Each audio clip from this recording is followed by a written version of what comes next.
সকাল থেকেই বৃষ্টি হচ্ছে, আর এই বৃষ্টিমুখর দিনে আপনি বাসায় বসেই বিভিন্ন ফল দিয়ে ডেজার্ট আইটেম বানিয়ে খেতে পারেন। আজ আমি আপনাদের সাথে দুটি ডেজার্ট আইটেম শেয়ার করব। আমি এখানে কলা নিয়েছি, আঙুর নিয়েছি, আপেল নিয়েছি এবং পেঁয়াজ নিয়েছি। পেঁয়াজ এটা একটা ফল, এটাকে অন্য কিছু ভাববেন না।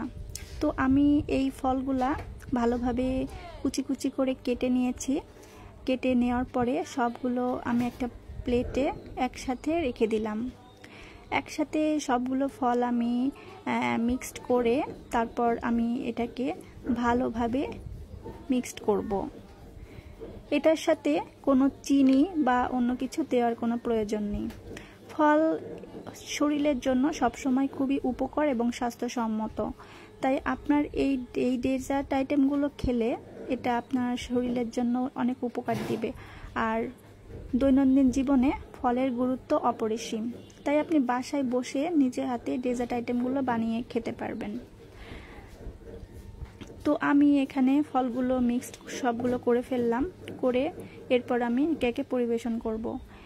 এবার অন্য ডেজার্ট আইটেমটি হলো, এখানে আমি একইভাবে কলা কুচি, পেঁয়াজ, তারপরে আপেল এবং আঙুর একইভাবে আমি ফলগুলো কুচি কুচি করে সেটা জুস পটে ঢেলে তারপর এটার সাথে আমি গরুর দুধ মিক্সড করব। দুধ দিয়ে ফলগুলো ভালোভাবে মিক্সড করে তারপরে এখন আমি এটা চামচের সাহায্য নিয়ে এটা পরিবেশন করব। তো এটা আপনি ঘরে বসেই এই বৃষ্টিমুখর দিনে খেতে পারবেন এবং এটা আপনার জন্য অনেক উপকার দিবে। তো আজ এই পর্যন্ত, দেখা হবে নেক্সট ভিডিওতে। সবাই ভালো থাকবেন। আল্লাহ হাফেজ।